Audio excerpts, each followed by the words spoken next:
Thank you, Nabila, for having me. Now, I've been myself investigating the entire thing since morning and understanding what really went wrong. And we need to understand that, firstly, everything was done well in time. All our government authorities were on their toes. It's a very sensitive situation. It's a very chaotic situation which happened.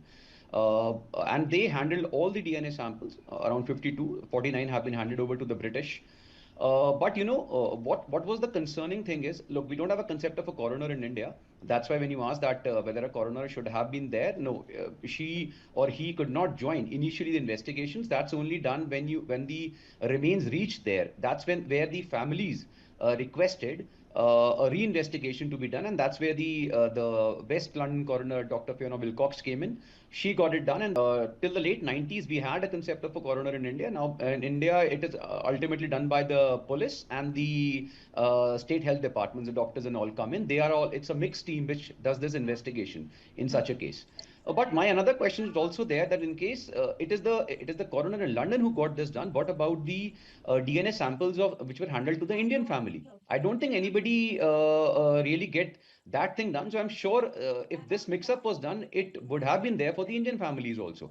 However, we need to also give the credit to all the Indian bodies, because firstly there's a range of bodies involved which people are not really aware of. First is of course the Ahmedabad Civil Hospital, which is there. It's a hub of the DNA sample collection and also for identifying the samples, or I'll say labeling the samples and handing over to them. Then comes the Forensic Science Lab in Gujarat, in which almost 36 to 40 top forensic scientists were involved in profiling the DNAs, identifying them, and they according to them, they did it absolutely in the right manner.